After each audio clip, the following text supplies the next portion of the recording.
Excellencies, distinguished guests, esteemed delegates, ladies and gentlemen.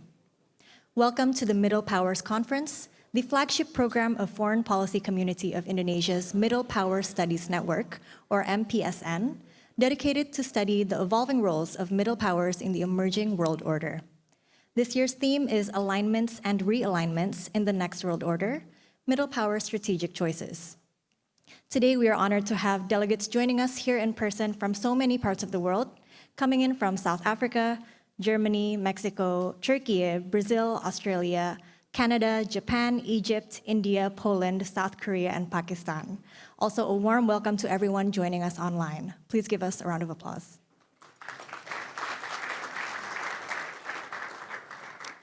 Today, we have all convened for a strategic North-South debate on how middle powers are responding to recent global situations, including developments in world conflicts, the US foreign policy, emerging security dynamics, and broader geopolitical trends. And we hope this dialogue can bring about candid, constructive, and quality exchange.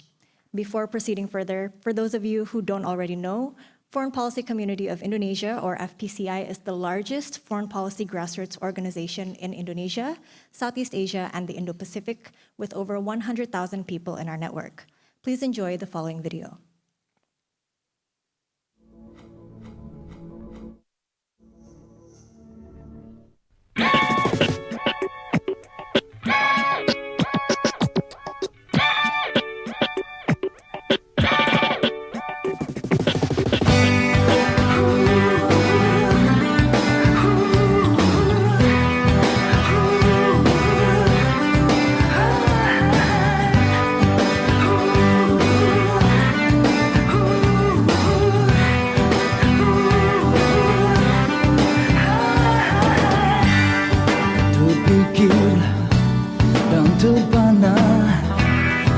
Terdiam, ku melihat sadarku bertahun bersama terwujudlah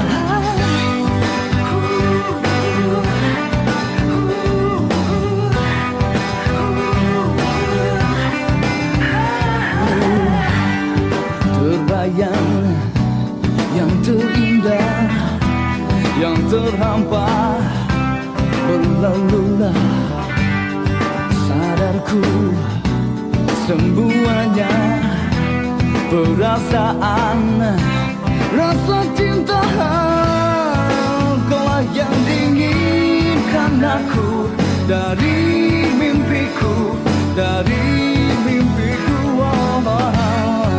coba terbangkan hayalku dari sadarku.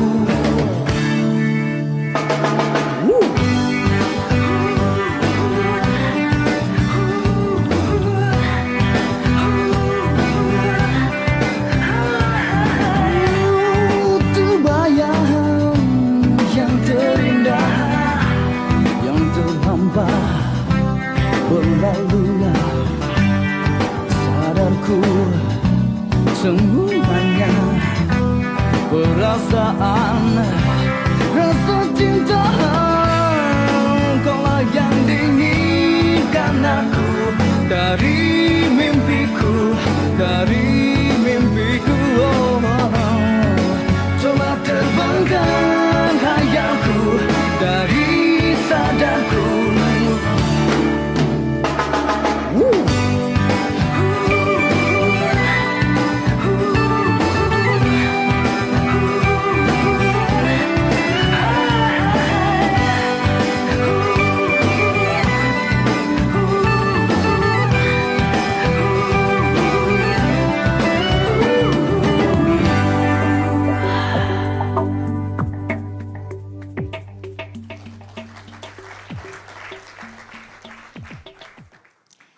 Now, please welcome the founder of FPCI and chair of the Middle Power Studies Network, Dr. Dino Patijalal, to give his welcoming remarks.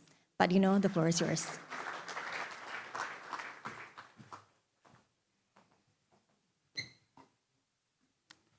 Good morning, everybody. Assalamualaikum warahmatullahi wabarakatuh.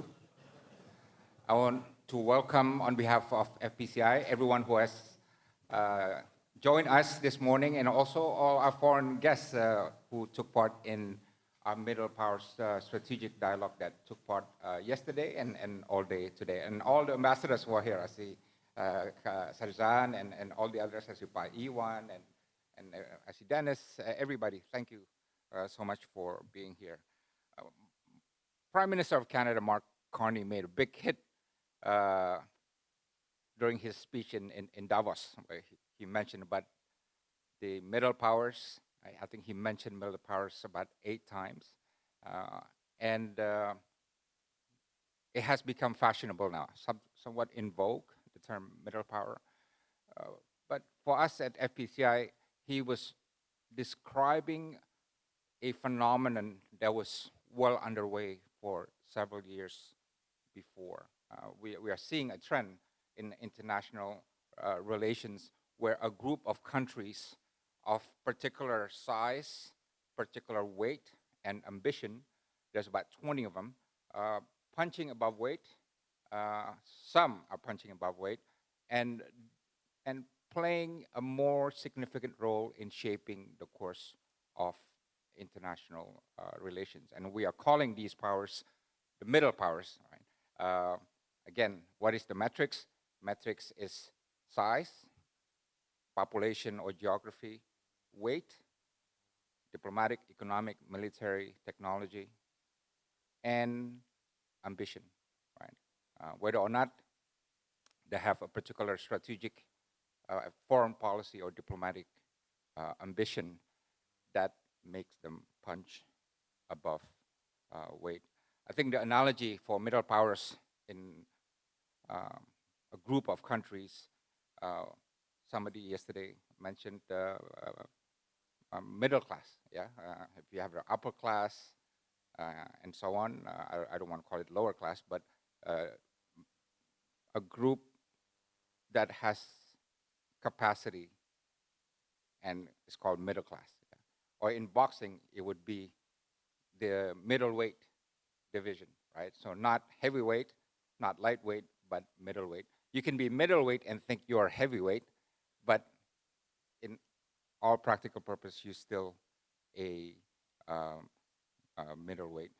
So it is our view that we are seeing a middle power moment uh, now. Yeah, the world is shifting, transforming, and we don't know how this transformation will turn out.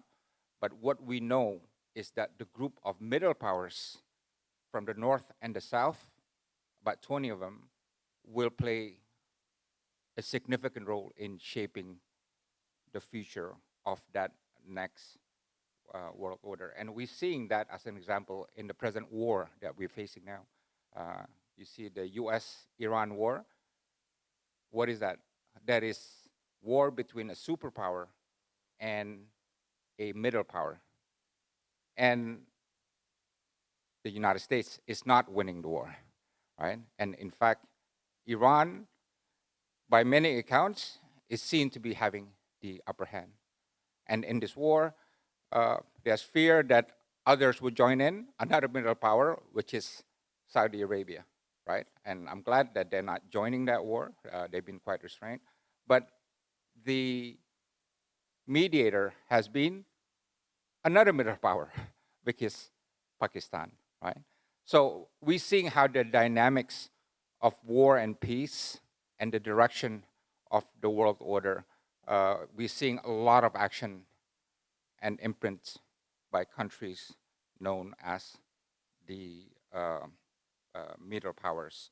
Uh, the countries that belong to BRICS now by GDP is greater than the G7, and the military budget, defense budget of South Korea, Saudi, and India are greater than the military budget of some European countries.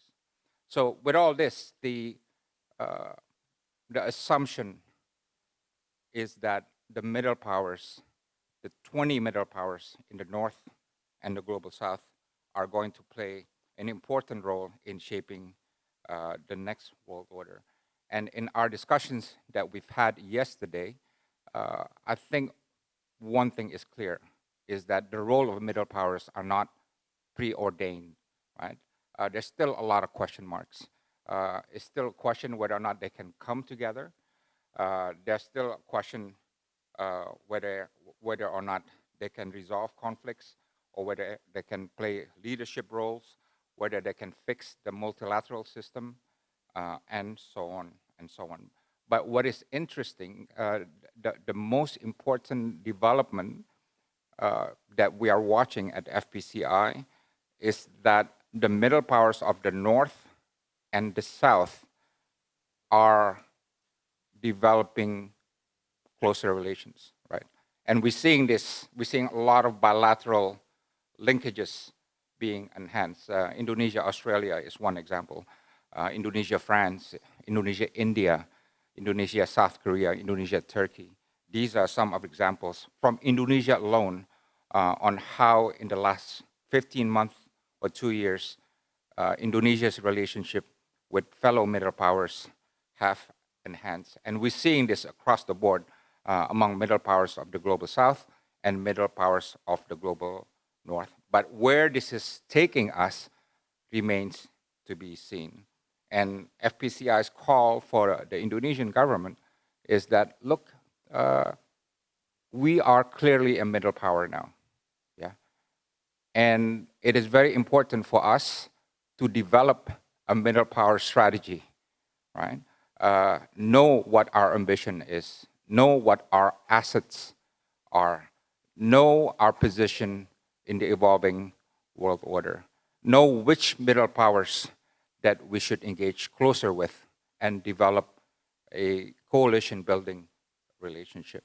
And I think we are actively involved with the government to encourage them to have this middle power strategy, which we believe is a perfect strategy for Indonesia's independent and active foreign policy. So with that introduction, I again would thank everybody for coming here today. We're going to proceed with the first session. Today we're going to have 3 sessions. One is responding to developments in U.S. foreign policy, and then the second one discussing alignments and realignments, and third, discussions on multilateralism and regionalism in international affairs and the role of middle powers. Why don't I invite the following speakers to the podium. I would like to invite Ambassador Ibrahim Rasool from South Africa, Ambassador Syam Saran from India, Dr. Taha Ozan from Turkey, and Ambassador Ralph Beste from Germany. Let's give them a big hand.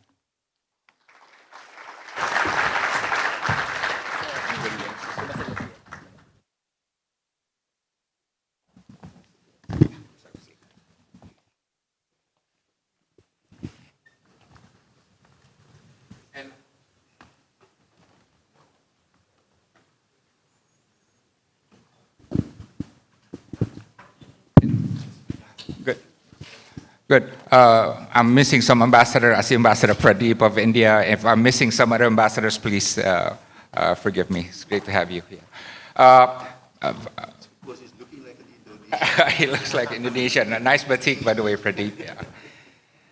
Yeah. This is going to be a session on how middle powers are responding to U.S. foreign policy. And I think we can all agree that the most challenging foreign policy question to many countries, including to Indonesia, is how to deal with U.S. foreign policy. It is a superpower. The usage of American power matters a lot to many of us, to many regions. And President Trump has been quite disruptive to the international system. And he has done things that FPCI believes has broken the old liberal US-led international order, has violated international law, and enhanced the use of force in managing disputes. So it's going to be an interesting session, and we are represented by countries who have different relationships with the United States. Certainly India, Pakistan, Germany, and South Africa. So I would like first to invite our first panelist, which is speaking to us online, Nasim Zehra. And she is a Pakistani policy scholar, author, and journalist on global diplomacy and strategic affairs. Maybe I would like to ask Nasim to update us on the mediation efforts done by Pakistan on the Iran and United States conflict. Yeah. Nasim, welcome. Yeah.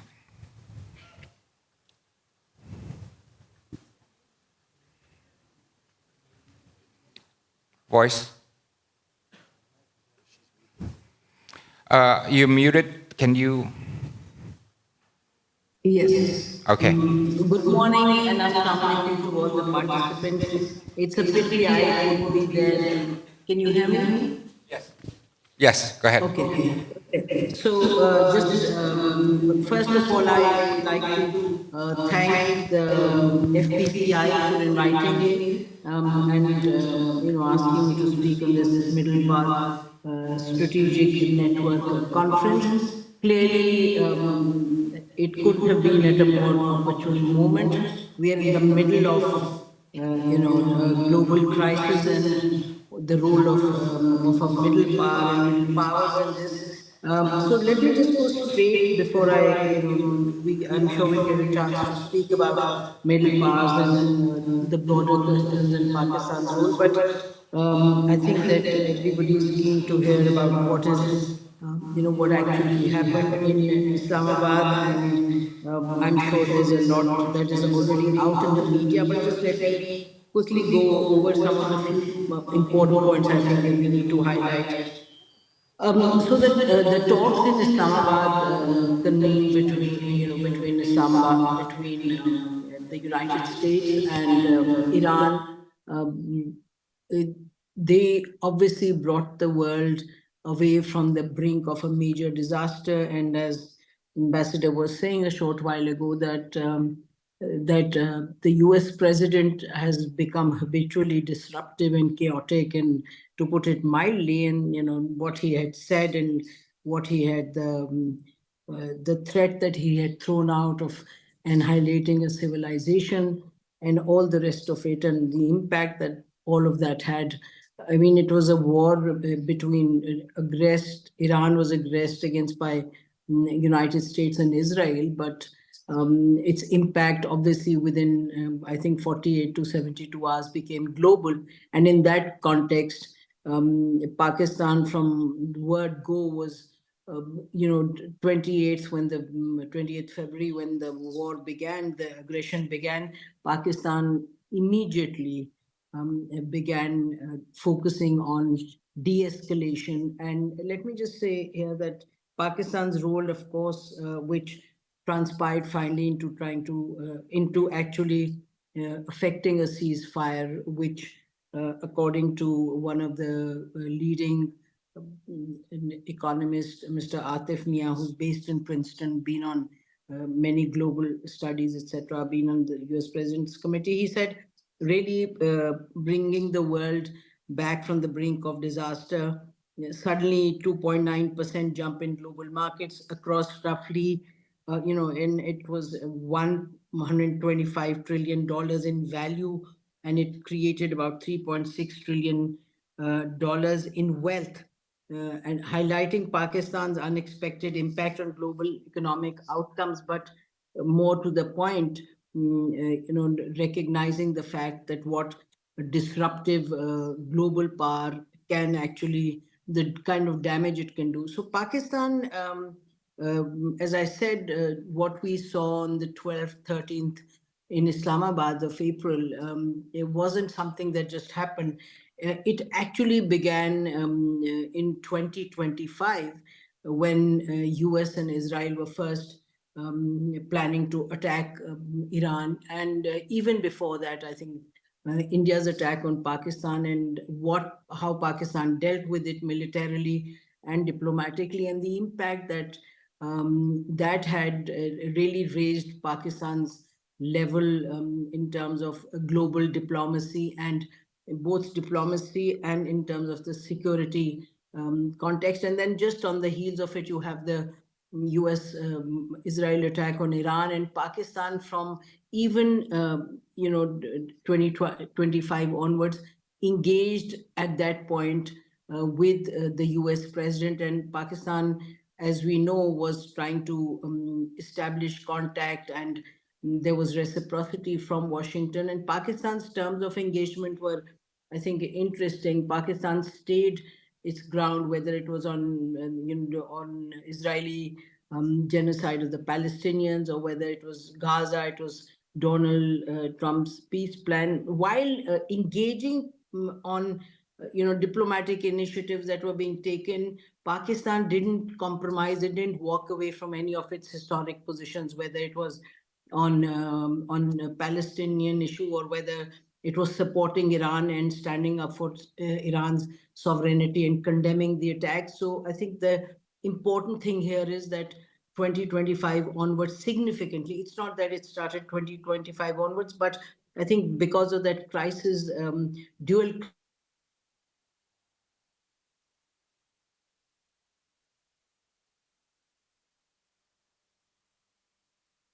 started to emerge as a credible kind of interlocutor, Donald Trump, very clearly, which is now out in the open, that Pakistan's field marshal in his meetings with Donald Trump made it clear that attacking Iran wasn't going to help. That you can't kill an ideology, that you have to engage, etc. So, taking it from 2025 onwards, finally, when we get to this point, when actually Iran is attacked the second time, by that time there is enough credibility of Pakistan established in both in the capitals of both the antagonists. I mean, one aggressor and the other aggressed against.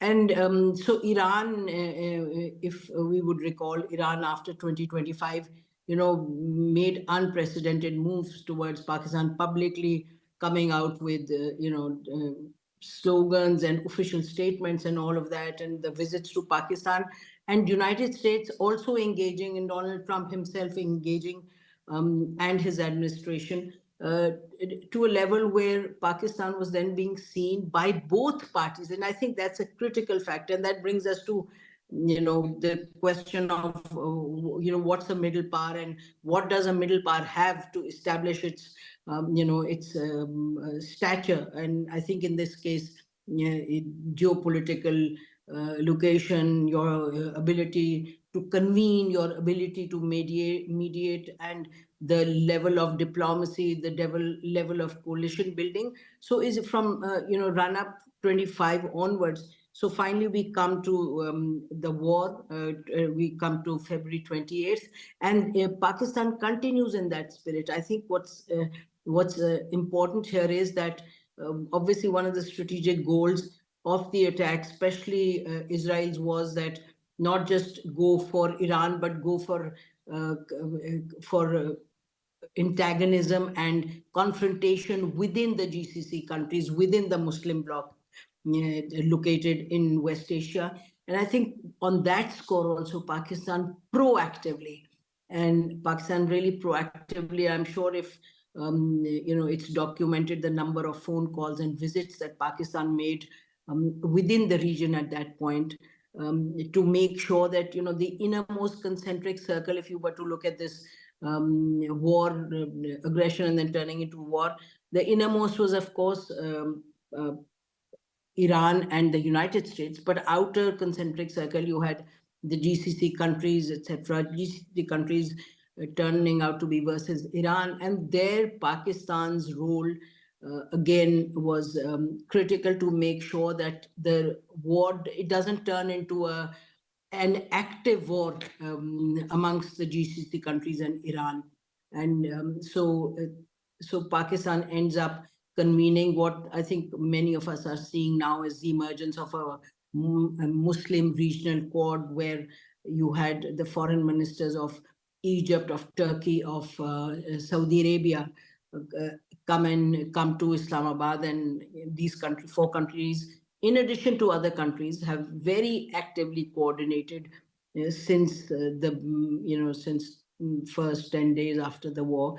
And Pakistan's role, Pakistan's diplomatic energy, political energy, was focused really on both US, Iran, and then Iran and the other countries in the region, most of the other countries in the region, with the result that when you see the world at the brink of a disaster, with the US president's hyperbolic stuff, and with gusto, and also obviously being very dangerous and deadly, and bombing Iran, and doing taking the steps it was taking, Pakistan ended up emerging as the only power in the world, the only power in the world, which had convening power.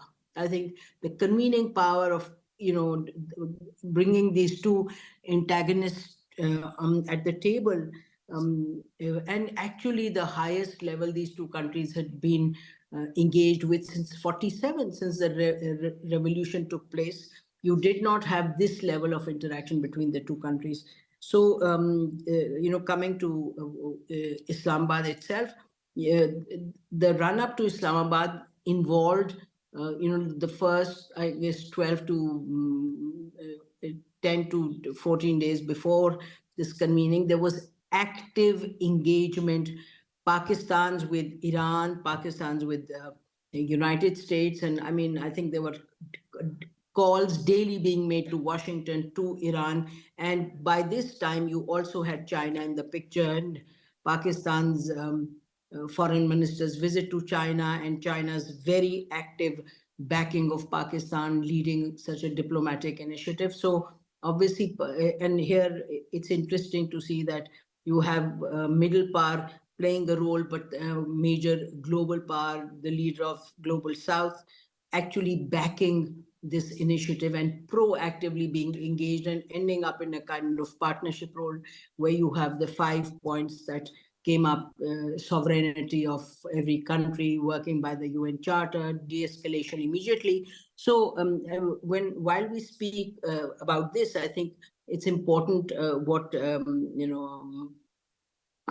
my friend just said in the opening comments, that when we see that the global order, for whatever it was worth, I mean, I think the end of the Westphalian model of the international affairs, where rule mattered, where sovereignty matters, as that in some ways gets debilitated, gets fragmented, if not gradually being destroyed.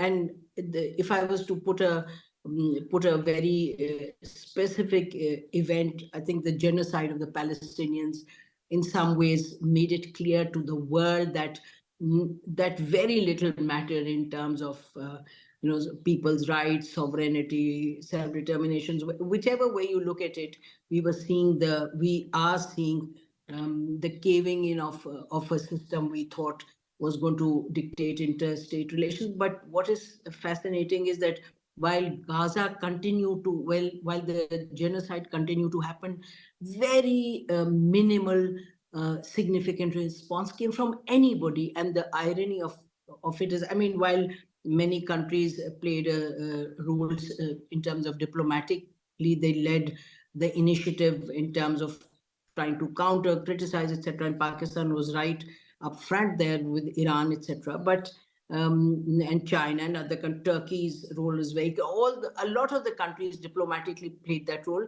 but the states weren't actually in a position to change that around or to impact on that.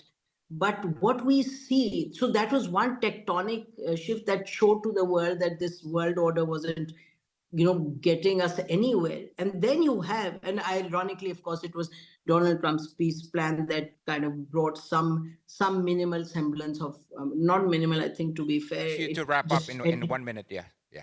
Okay, okay, 1 minute. So let me come back to the 11th. Yeah, so just to make the point that what the US-Iran crisis really prompted the world's governments, like governments of countries, to take it more serious. And then you come to this whole question of what happens in Islamabad. There was a actually a 10-point plan was drawn up. Pakistan had talked to both sides, and there was a plan, and there was an expectation that maybe some minimal understanding will take place on the plan. But obviously, as we all know, the nuclear factor and how to deal with Strait of Hormuz became the sticking point. But Pakistan continues its interaction negotiations through the back channel. There is hope that we've seen the beginning of this process, and this is bound to take us towards some kind of settlement, especially in the context now that we are seeing that all global players, whether it's Europe or whether in fact people within the United States or whether it's the GCC countries, everybody is seeing that Donald Naseem. Trump's plan was a disaster. Anyway, let me just end here. Yeah, thank you, Thank you. Naseem. And again, congratulations on your efforts to Pakistan's efforts to mediate between Iran and the U.S. And despite that, it's still hitting a brick wall. We hope that the good efforts will continue, and we hope also the conversation between your Prime Minister and my President Yes. will continue because hope there's a role for Indonesia somewhere in this whole process. But let me now turn to Ambassador. Let me just add that, please, may I just know, not some role, it has an important role to play. And I think as the group expands, Indonesia is right up there. And I think this has worked as a collective. Let's also be very clear, Indonesia has not been any less important than many other countries in the Quad. Thank you. Yes, thank you. Let me turn now to Ambassador Shyam Saran, who was a Foreign Secretary of India, 2004, 2006. He was also ambassador to Indonesia and chairman of India's National Security Advisory Board. And he was also the Prime Minister's envoy for nuclear affairs and climate. Ambassador Shyam, we all look to India actually in terms of relationship with the United States, because we believe that India, more than most countries, have a special pull or influence with the United States, and we're watching very closely how the Trump administration is dealing with India. And we were quite surprised when you were hit with the extra 25% tariff to 50%, and that was reduced again. And for us in Indonesia, the impression was, look, if India, probably the most significant country in the global south, can be treated in that way by Trump administration, that says a lot. Tell me, what is the latest update in how India is handling the United States under the Trump era? Thank you, Dinupa. First of all, thank you for inviting me, and it is very appropriate at this time of great international polarization. This meeting is taking place in Jakarta, which was the venue of the 1955 Bandung Conference, which also, in a sense, was a display of the power of the then newly emerging countries to really become like a peace movement for the entire world at a very, very difficult time. So I'm very happy that you are taking this initiative, and this initiative is located here in Jakarta. Number one, I think the state of India-US relations today is not dissimilar to what is the challenge which is facing virtually every country in the world, which is the kind of unpredictability and uncertainty that we are all subject to. I would say that perhaps the impact on India has been somewhat less than maybe its allies, because, in a sense, we see that a West, as we knew it, as a coherent entity with shared values, shared, security, concerns, that West is no longer existing. In one sense, with regard to the bilateral relationship, I can say that it's like a reverse pendulum, that there is greater oscillation taking place at the top, much less at the bottom. In the sense that a lot of the functional cooperation that we have with the United States, whether it is in defense, in technology, in terms of counterterrorism, for example, all those are intact at the moment. So that has not yet been impacted. But there is no doubt that the political relationship has been affected. Secondly, I would say with regard to the more fraught trade relationship, which really has been a major adverse impact on India.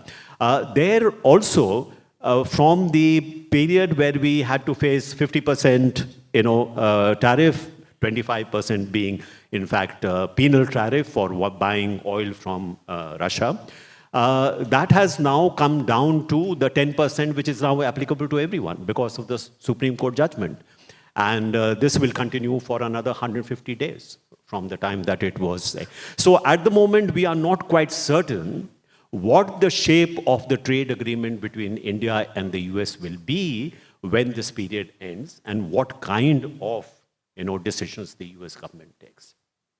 Now, with regard to the engagement between the two sides below the top leadership level, that has in fact continued fairly smoothly. Recently, you might have seen that the Foreign Secretary of India was in Washington. He had a number of meetings with top cabinet officials, including Secretary Rubio. And it was also announced that Secretary Rubio may be visiting India soon. So that's a positive sign. And there were also an announcement that this could be the venue of a Quad foreign ministers meeting. So there are, differing sort of signs, some positive, some not so positive. But I would say that, we have managed to navigate this rather difficult time fairly well, I would say. And don't forget that because of this geopolitical churn, India has also been able to advance its relations with some other partners. For example, Europe. I doubt that the India-EU free trade agreement would actually have been concluded as relatively smoothly as it was, had it not been for the geopolitical Same churn with Indonesia. Yeah. Ambassador Siam, I know under Trump 1, first term, India was disappointed in the Trump administration for pulling out of Afghanistan without much coordination with the Indian side. Is that water under the bridge now? Well, I mean, as far as the Afghan situation is concerned, in a sense, India is in a better place today. Because when the Taliban took over Afghanistan, there was an expectation that actually, Taliban may once again create Afghanistan as a kind of a, crucible of cross-border terrorism, which we were very, very worried about. But in the subsequent period, the relationship between Afghanistan and Pakistan deteriorated. And it is, in fact, there is active hostilities between the two sides, although I think there is perhaps a ceasefire at the moment. And India's relationship with the Taliban regime actually has improved. And India has become an important partner for Afghanistan. So, sometimes geopolitical shifts sometimes are not very predictable. So in that sense, I would say that we are not as much impacted by the changes in Afghanistan. Of course, we are very much impacted by the Iran war. And this has led to a lot of disruption in the Indian economy. Our energy security has been affected. Our food security will perhaps be affected because of the fertilizers not being able to come through. Even general cargoes are being affected. So I think, like many other countries in the world, we are deeply worried about what this may do to the global economy as such, because we are heavily integrated with the global economy today. And that is what we are worried about. And to the extent that the middle powers, whoever they may be, are able to bring about peace in the region, of course, we would welcome it. Ralph, Germany. Again, we know Germany to be very candid, frank people. So we expect that. Even its diplomats. Yes, and I was at a Munich Security Conference this year, and the one speech everyone was waiting for was the speech by Secretary Marco Rubio, especially given the speech that was given by Vice President Trump, which shocked a lot of people in Munich. Did the American side comfort the Germans and the Europeans with that speech at Munich? Has it somehow repaired relations? And I say this especially because there are some in the non-Western world who were not comfortable with that speech because it talked a lot about the European past as a glory and so on. And for us, that past involved colonization and exploitation and so forth. But can you give us a flavor of the transatlantic relations that is evolving, and also the impression on Marco Rubio's speech at Munich? Yeah, please.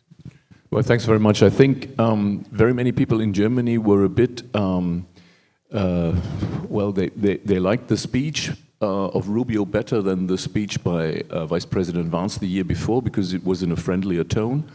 It wasn't as divisive, but at the same time, what you noted, and what you say people in the Global South noted, was noted in Germany as well, that the United States administration was describing a West that is not really the concept of the West that would be prevalent view in Germany. So what the Canadian Prime Minister said in Davos is maybe something that we have to chew on.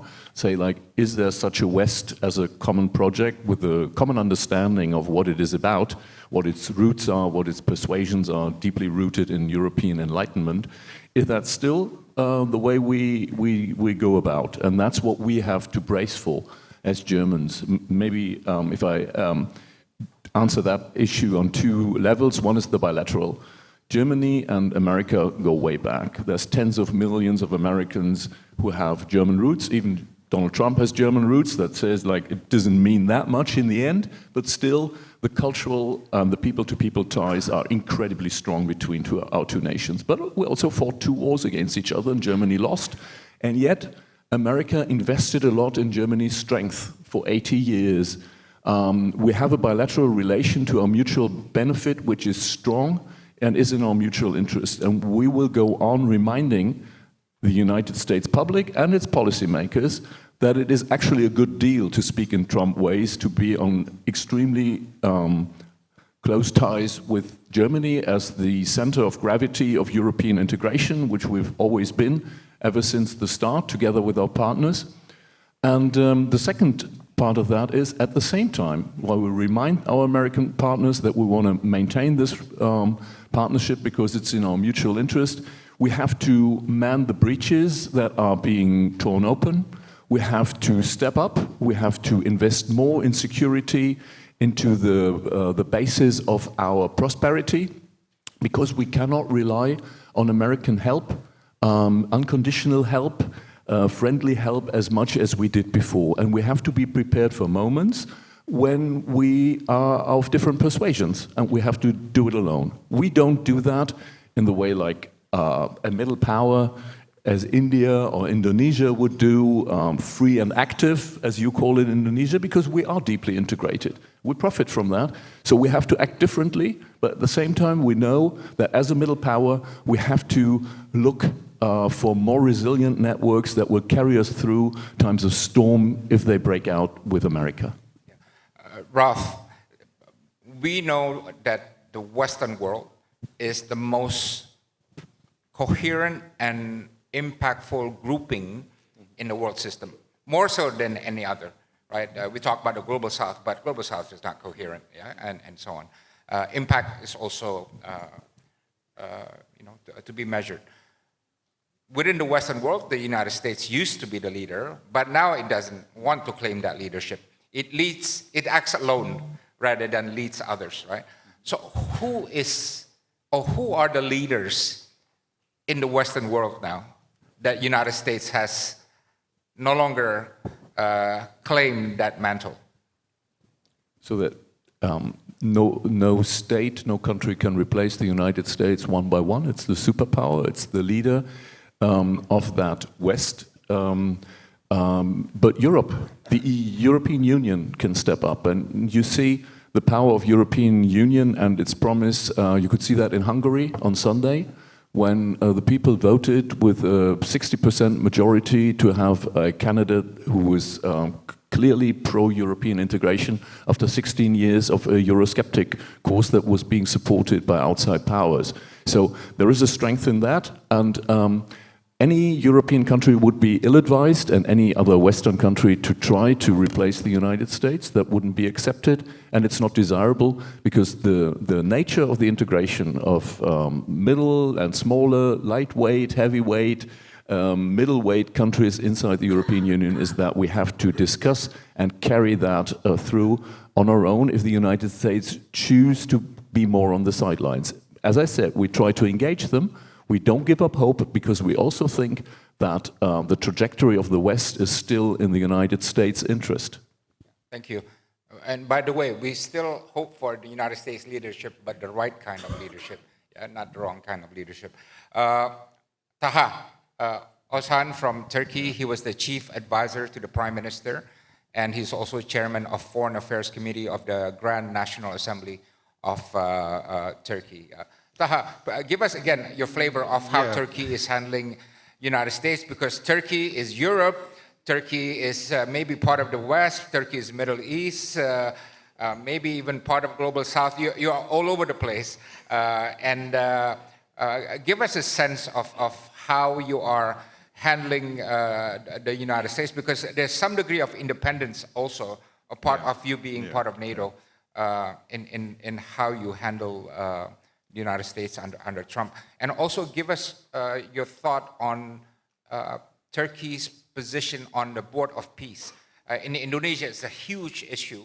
I don't know if it's a big issue in Turkey, but what is Turkey's hopes in terms of its participation in the Board of Peace? Yeah, please. Thank you, Dino, and thank you for the opportunity to FPCI.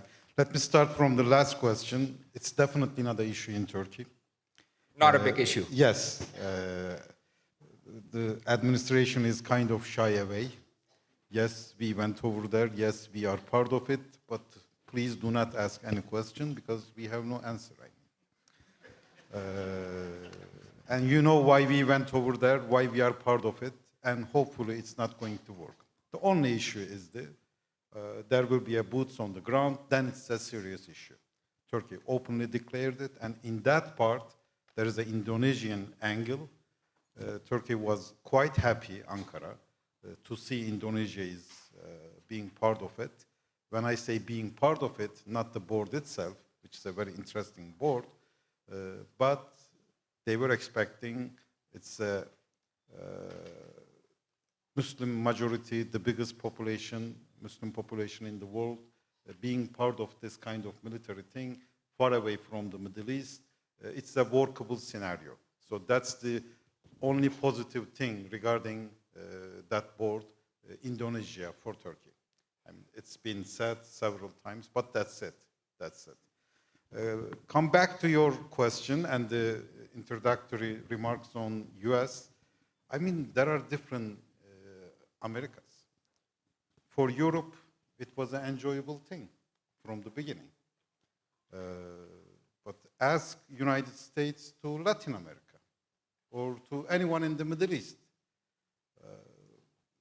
For the Western world, it was a kind of consistent, reliable, coherent, foreseeable United States. United States for years. And it is true for the Middle East. I mean, US was always consistent, reliable, coherent, and foreseeable. So for us, nothing must change. I mean, from the invention of Israel in the first half of the last century, whatever US did in Middle East is a very consistent. So nothing is surprising us. When the world is shocked with the Iranian, Israeli, US war against Iran, this was not the first thing happening in the Middle East. I mean, since 1953, America is somehow intervening to Iran, directly using wars, sanctions, etc. And it has nothing to do with Israel. I mean, in 1953, when they toppled down Mossadegh, there was no Iranian-Israeli tension. Or when Israel attacked in Lebanon before 1980s, there was no Hezbollah, no Islamic Revolution, etc. So for the Middle East, whatever we see right now as United States was the United States. What is the difference? Difference is the Trump's identity, character, his rhetorical terrorism, and vulgarism. But yes, it's an issue. It makes too much noise and he gets too much attention. But at the end of the day, what is happening on the ground is no different than when the father Bush organized this Gulf War thing, or during the Reagan years when they extended war between Iran and Iraq, or the son Bush when they attacked Iraq or occupied Afghanistan. Which one was worse or better, I mean? So there is a consistency. And in that sense, the world is experiencing a kind of American problem right now. It's true. US has been changing radically. The system is changing. The only difference I can see, our American problem comes with a different price tag, which is called Israel problem. So rest of the world, when do they have American problem? They really have American problem. But we cannot even have American problem alone. It comes with Israel, as our foreign minister last night, he said very nicely, Israel literally, he said, hacked US political system. Unless this hacking being corrected, there is no chance of consistent and foreseeable a peace in the Middle East. So this is the crisis we're getting into. And I am afraid if this war on Iran by Israel and the United States getting deeper and deeper, we may easily find ourselves back to 2003, right after Iraq war. And there will be a huge geopolitical vacuum, and any scenario is then open to debate. After 2003, we had terrible fragmentation, all political, ethnic, sectarian fault lines being moved, and it cost this region almost quarter century of political loss, human life loss, and all kind of fragmentation. Thank you. Yeah, thank you. I'm going to encourage people who want to ask questions, just to prepare your questions. I'm going to call on you. But our last panelist comes from a country that has a very unique relationship lately with the United States. I understand South Africa has been disinvited to go to the G20. South Africa has been quite vocal and principled in criticizing Israel and taking the case to the ICJ and so on. And you've had some very strong response from the United States. Yeah. Can you update us on the state of your relations with the United States under Trump, and you feel that you've been wrongly or unfairly treated by the United States, just for disagreeing with their policies? No, thank you very much. Dino, thank you very much to Indonesia. If our relationship with the United States, and particularly President Trump, is difficult and problematic, I want to place the blame squarely on Indonesia. It was Bandung that taught us certain things 71 years ago. The way in which Bandung was interpreted in foreign policy is that it taught us that foreign policy is like a telescope. It has a lens of values and it has a lens of interests. And Nelson Mandela understood that the best foreign policy is when you put the lens of your values against your eye and then you calibrate your interests. What the United States has done successfully, as Taha has explained, is that it has inverted that telescope. It looks at its interest and it says, let's change our values in the Middle East and let's have autocracy because we want oil. It says, let Israel have 90 nuclear bombs, but Iran will not enrich uranium. So you see, Bandung has created a problem and a challenge. How do we invert the global foreign policy telescope so that we again, and this is the challenge of the middle powers and particularly the emerging middle powers, because the traditional middle powers, as Ralph has said, are too integrated, too dependent for their defense and security.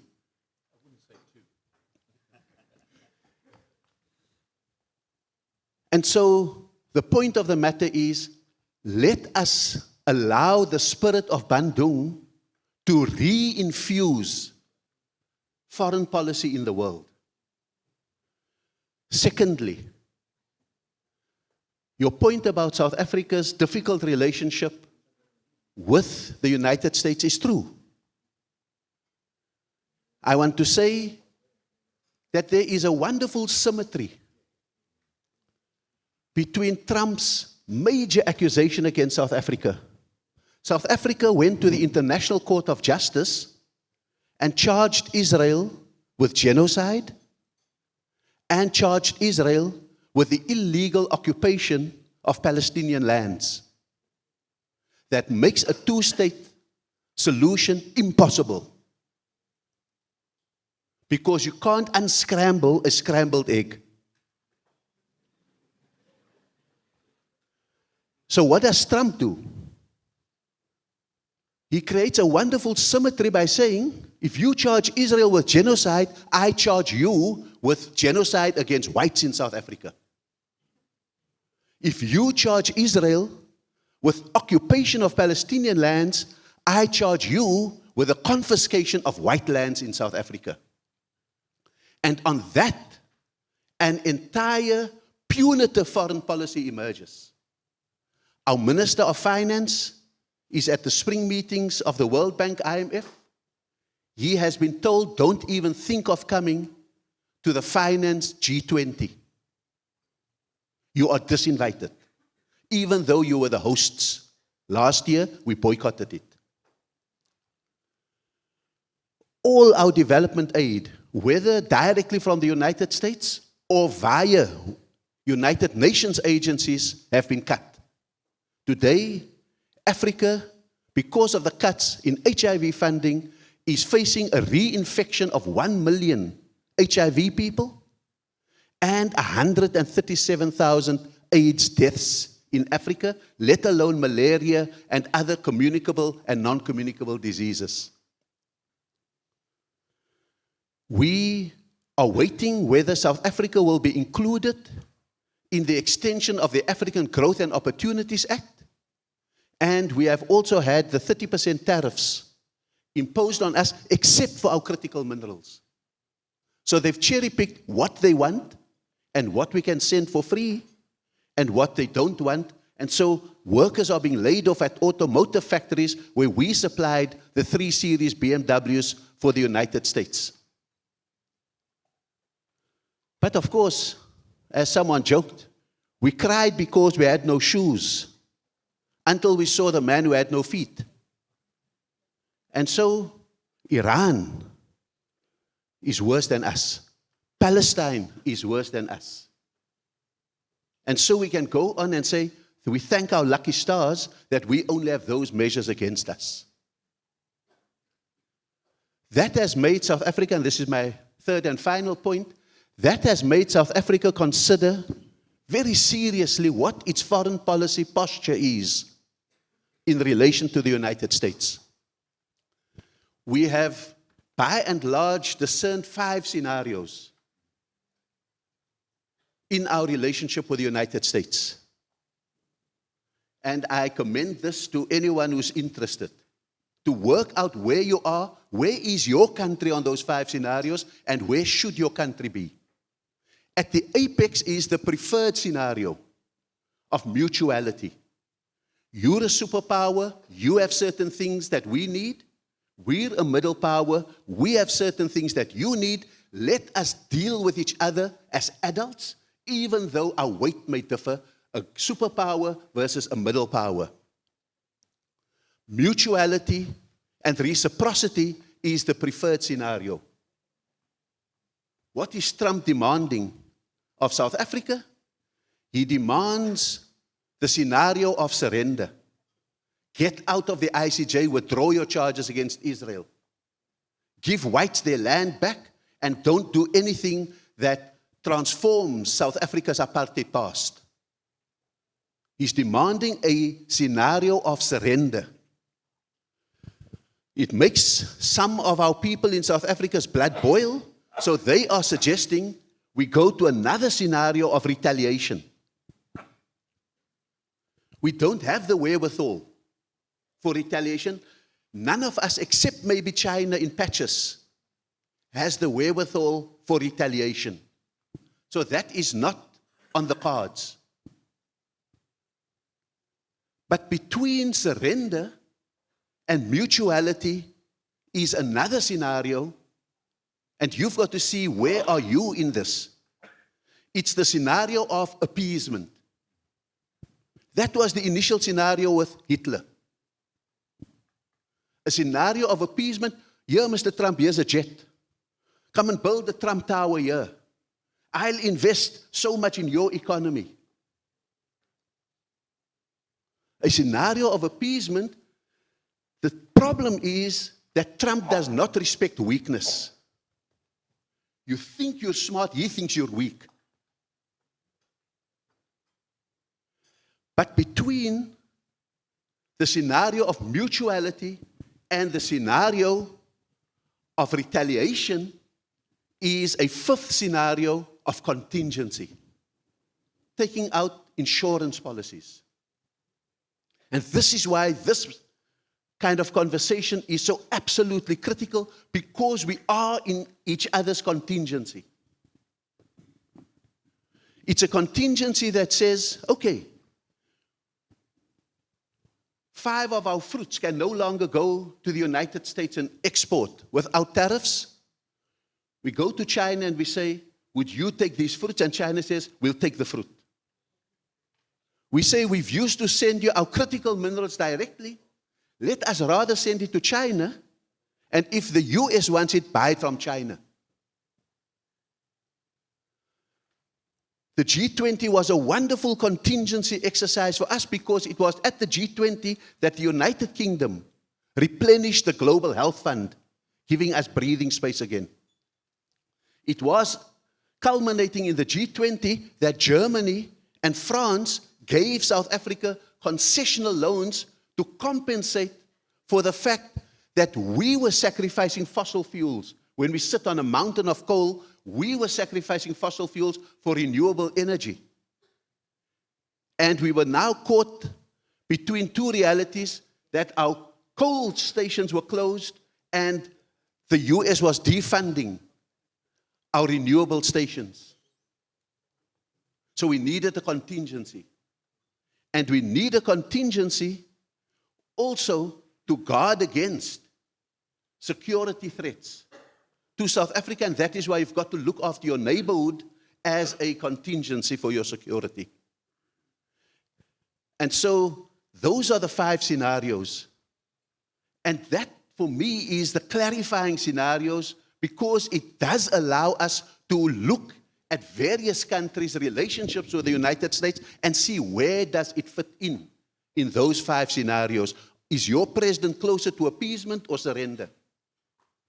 Can we seduce him to contingency? So I leave that with you as provocatively as all of that, and hope that your audience can make sense and just forgive the passion with which I'm raising these things. Yeah, thank you, thank you. I think our president is closer to appeasement, right? All right. Look, before I turn to the audience, one question to any of you who want to answer this, and I'm trying to be constructive about this. The U.S. power is so enormous that they say decades can be achieved in years, both in terms of positive impact or negative impact. Yeah? And we still have 3 more years of President Trump, right? And that's a lot, right? Imagine if those years turn into decades in terms of impact, right? So constructively speaking, what can we do to restrain him? Yeah, to prevent him to make even worse and worse decisions and demolish the international order. He used to be very proud. Look, I produced 8 peace accord around the world, and so on and so on. And but what do we do to make sure that Trump behaves in less destructive and disruptive ways, or is that wishful thinking? We still got the next 3 years to deal with this administration here. I think you want to answer this. Yeah, I think it's not the issue of Trump, and Trump may be the most mature guy amongst his team. At least, he's coming from a background of ups and downs, a kind of experience. Yes, as I said, he is using a terrible rhetorical terrorism, but when I check the team, he might be the most mature guy amongst his team. And if he is going to continue and follow what US has been doing for decades long, especially since the millennium, we shouldn't expect much positive. The reason we are here today with this topic is because we are in transition from Pax Americana to Lex Americana, which is going to not care much what's going to happen in Europe, in Asia.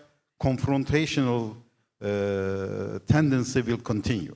We should buy this first, then we can rationalize easily. And my point, before anyone is going to give reference to Gramsci, let me do the first one, because in any conference it's must, and yesterday happened also. When Gramsci said we are in transition and we don't know what will this new is going to be, what's going to born, phenomeni morbosi, there could be monsters. Everyone focused on that monster, and each of actors' monster is different. Totalitarianism, populism, fascism, woke culture, everyone has its own monster, or in Middle East, Israel, US, whatever they want to call, and they are calling, and rightly, by the way, most of the times. But we do forget, Gramsci wrote that thing in prison. And right now, we are in a kind of living in the prison of US system. The bars are not iron, but the bars are choke points, financial infrastructures, tariffs, international legal system, international institutions, as we all experience, especially last 20 to 30 years, how it's being weaponized. Under this weaponized system, I think the cracks will continue, and what is needed, let me finish with this one, the middle powers are cooperating more regionally, legally, and infrastructurally, mainly the trade, economy. Alternatives must emerge, And security-wise, it's not the issue, but Europeans and us, this is a big issue for us. For example, the last remaining security cooperation is the NATO, what will happen when it's going to crack? And the first scenario is not we are going to preserve it, by the way. So let me stop here. I think, Ralph, you wanted to say something, and then Ambassador Siam. Please okay. make it thanks. quick, because we Thanks wanna very take much. audience. I think like the first thing we have to do is don't be scared. Jangan takut. It's like just don't be afraid. Don't lose hope. And responding to you, it's like it's difficult. Like be too integrated. I think cooperation. There's a lot of beauty in integration and cooperation, especially for middle powers. I think we shouldn't throw out the baby with the bathtub. We should enforce multilateral organizations, multilateral cooperation. Don't be only going into bilateralism as Trump does, because when we cooperate, we are stronger, and we maintain the levels of cooperation that we have, regardless of what others do. That's really in our interest. And then cooperate, especially as middle classes, as middle powers. Our strength lies in cooperation. In the multilateral... Minilateralism is also exactly. emerging. Exactly. Multilateralism, we have to safeguard. That's why Germany is trying to be in the next UN Security Council, and we hope for your votes, because we still bank on that the UN Security Council is the board of peace. And that's the decision-making body which adheres to international law and sets the international law. So don't give up hope. Work along these sides, cooperate, minilateral, bilateral, multilateral. Yeah, okay. I agree with integrated. Yeah. I deliberately use the notion of too integrated becoming too dependent. Okay.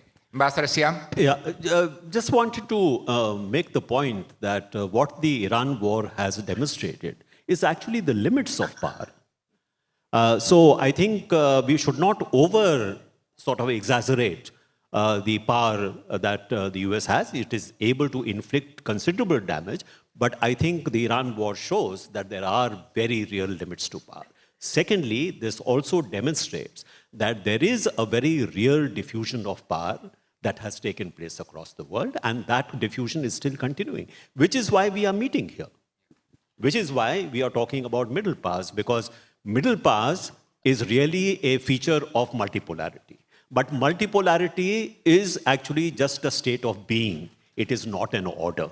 So if the middle powers wish to have an alternative order, unless they have a vision of what they want this world to be, I mean, multilateralism has been mentioned as a very, very key principle.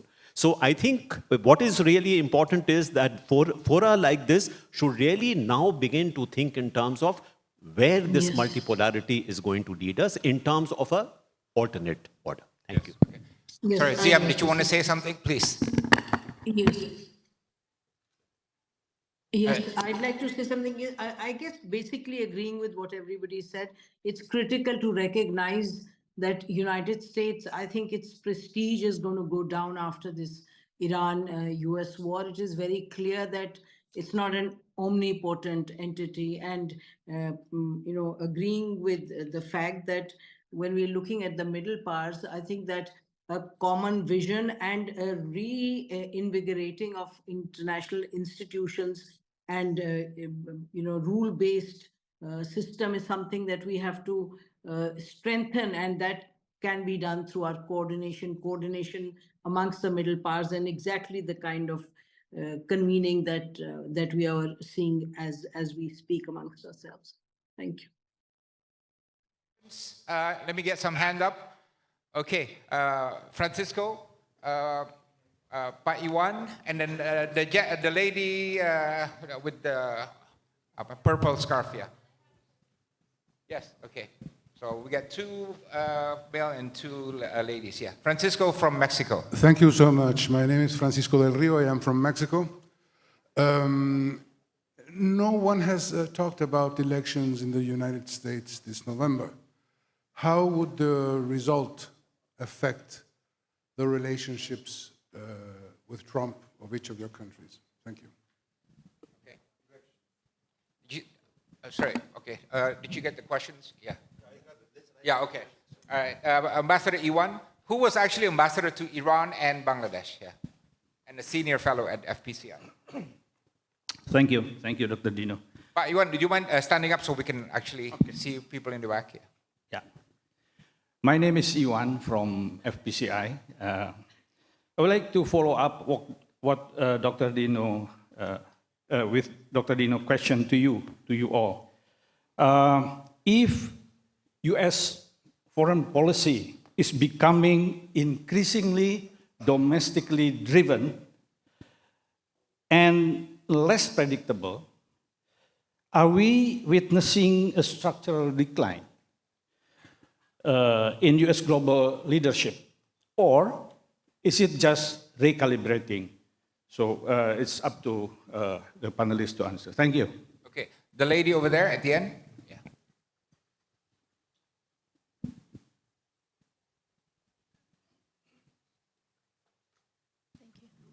My name is Parisa. I'm from Embassy of Iran. My question is, how do you assess the position of Iran in a line graph of middle powers? Do you think that the US-Israel attacks against Iran either shed light to this position or strengthen it, or you assess that it's weakening this? Thank you. Okay, did you get that question? Yes, okay. And then the lady at the end. Thank you very much. My name is Ria from ASEC. With rising between major with major powers like US and China, how can countries like Pakistan, South Africa, India, Turkey, and Germany play a role maintaining peace and build trust in regions such as Asia and Africa, and help ASEAN stay stable despite external pressure? And how can middle powers support ASEAN unity without taking side? Thank you very much. Okay, I'll go with Taha first, yes. Yeah, the question on Trump. I know and I don't know. I am aware that weakening Trump is the stronger Trump problem. So if he loses the election, last term in the presidency, lost whatever he has in the Congress, is he going to become more responsible or irresponsible? I think he will easily become more irresponsible vis-à-vis Latin America and the Middle East. That's my first scenario. It may not happen, but it will have direct ramifications in the Iran war, the relations with Europe, Greenland, and because if he loses Congress, the only leverage and the tool and the toy he will have is playing with Greenland, European politics, NATO, etc. So this is my first scenario. It doesn't mean it will play this way, but it's quite dangerous. So it's better, look at our situation, I mean. Trump as he is, I mean. At least, keep the Senate, if possible, because it could easily turn out into a worse scenario, and because I don't see anything stable over there. Just 1-2 sentences on the Iran. It is directly related what's happening over there in the Washington, but not all. What I see, Washington is trying to get a deal without having any strategic goals and satisfied with tactical wins. It's acceptable scenario for us. And I think for Iran is also. But there's a spoiler over there. No one can give guarantee that Israel will stop and obey and dignify the agreement itself. So Israel problem will continue. By the way, Pasha, can you stand on the corner and get your camera, phone camera ready? I want to record something. This is only for the Indonesian participants here. To the audience here, okay? How many of the Indonesian audience believe Indonesia should A, appease Trump, and B, stand up to Trump, okay? How many of you believe Indonesia should appease, yeah, be nice, yeah. No, appease means be nice, by the way. Yeah, agree, yeah. Should appease Trump. Hand up if any of you believe that. Okay, second question. You may want to turn behind Gareth to see the reaction. How many of you Indonesians believe that Indonesia should stand up to Trump when our interests are violated? You're not Indonesian. Okay, so that's quite interesting. You got that on video, by the way? Yeah, everybody? Yeah. Okay, all right, good. So who's next? Did you want to? Yeah, please. Just, having spent 7 years in the US, 5 of them as ambassador and 2 at Georgetown University, and paralleling with Dino when he was ambassador, I want to say that in a superpower with enormous pernicious capacity, nuance matters. And sometimes we may see the US as undifferentiated. But, for example, if Trump does get a setback and loses the Congress and the Senate, and there is enough of a will to impeach him, then I think we may have a shift in the nuance, but not a shift in the trajectory. The degree of brutality could be contained, whether Iran survives, whether Palestine emerges, or whatever the case may be. I think those things do come into play. But the US is like a tanker. It takes decades to change in degree. And we need to understand that reality, and the best insurance is what we do, not what we expect the American electorate to be doing. Yeah. Is there a structural decline?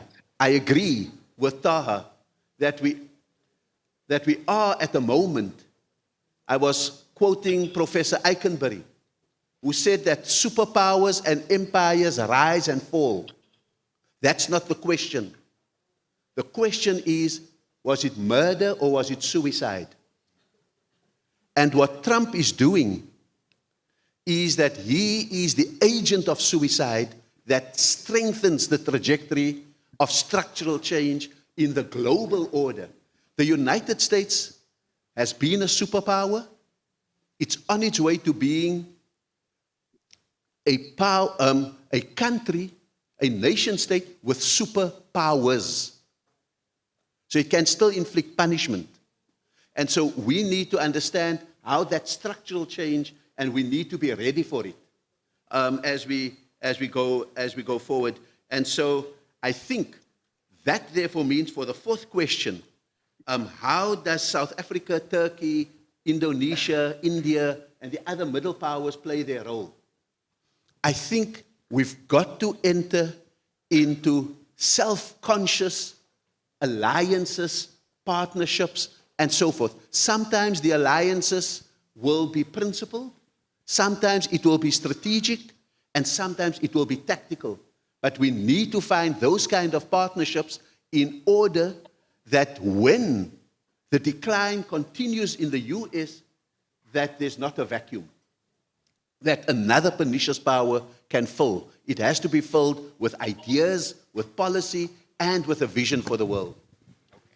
Thank you. Ralph? Maybe just briefly follow up on that. Winston Churchill once famously said the United States always do the right thing after having tried all the other options. So that might be something that we have to keep in mind and be patient. But at the same time, we have to keep in mind that the United States has been communicating for 20 years that it is actually managing its relative decline, that it says we can't do everything, like we passed the unilateral moment, and we have to get a different balance between ways and means. They've been communicating that to the Europeans, for instance. They chose to ignore it for quite a long time until Trump explained it to them in no uncertain terms.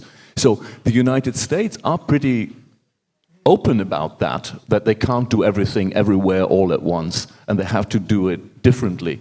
But the way they manage that is very important, and that's to follow up on what you say. We shouldn't only focus on the United States as middle powers, but also on the other big powers who are waging wars, who are flooding markets, who are using their power as well, and who profit from a situation where everybody's focused on the United States, but we as middle powers have to keep them all in our purview.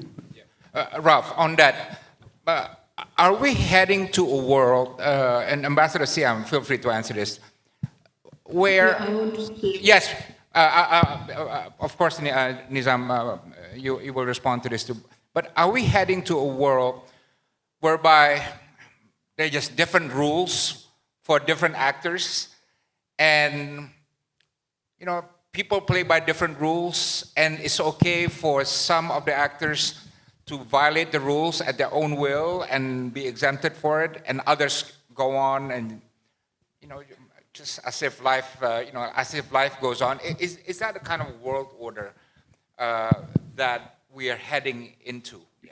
Well, that will be a world order where no rules apply. But we also have to be aware that very many of the international laws that were signed into law and the treaties were not signed by everybody. Not everybody is party to all the rules, like law of the sea. Not everybody is ICC member. So that was always true. But now it's maybe starker in our view that there is this difference, and that's why I say we have to focus on safeguarding the multilateral institutions and the rule of law, because we have to contribute as middle powers to abidance of laws and of rules. So we have to be the guardians of that. If others don't do it to that extent anymore, we have to try to keep the big guys responsible as well. Because, as you said, if we consider ourselves the middle classes of the world or of the community of states, we have even if we have very different mindsets, value sets, traditions, and so on, we have a common interest in that the main rules that we play by are being applied to everybody, and no rogue can do as he or she pleases.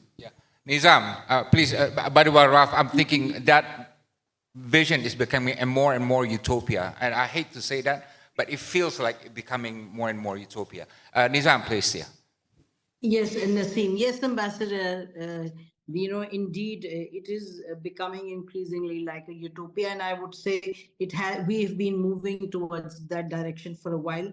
Just a couple of things. First, in terms of United States, what's happening within, I think that as we look at it from the outside, there's a picture we're getting from the inside as well. There is discontent within the US military. There is protest. Millions came out against Donald Trump. If you look at the recent polls that came out, the support for Israel is going down, the support for war is going down. MAGA, there's big questions within. But I think that while having said that, I don't think that necessarily would in any radical way change the reality that we are dealing with now. I think it's a question of degrees. Donald Trump has gone to an extreme, but as some of our colleagues spoke in detail and explained to us, that we are seeing a lot of this happening since the last century, since the 50s, 60s onwards, especially when you look at West Asia. Hence, looking at it from our own perspective, what is it that we can do in this day and this transitioning from, moving away from law where it comes to a major power like the United States, indeed going back to the question of the middle powers and the engagement amongst the middle powers to strengthen international law, international institutions, etc. I think that's really what is going to be critical, because we are not only just seeing changes within the US, but as we discussed, Europe as an entity, there are changes now, the divide between Europe and the US, all of that. So we are seeing changes taking place all around, and truly new energy needs to be injected to make the interstate relations move away from being chaotic, disruptive, and ironically, the more the world is being economically integrated, you are seeing that the rules of engagement amongst countries, especially large powers, etc., and the rest, those rules are disappearing. And so in some ways, we have to bring it all back together so that in this economically integrated world, we make sure that it's a world that moves towards coherence and not chaos. Thank you.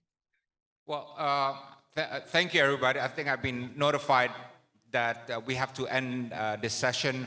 I think the note of hopefulness that I take from this session is that middle powers give us hope, right?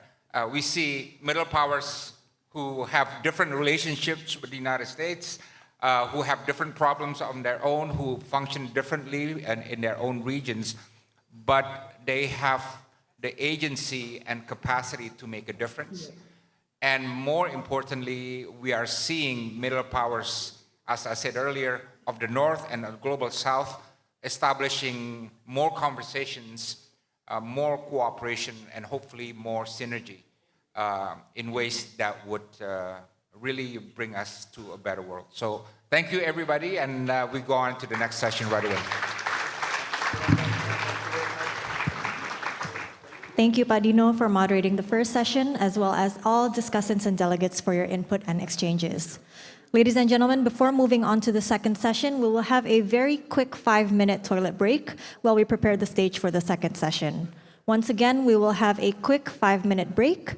Please convene on time so we can begin the next session promptly. Thank you.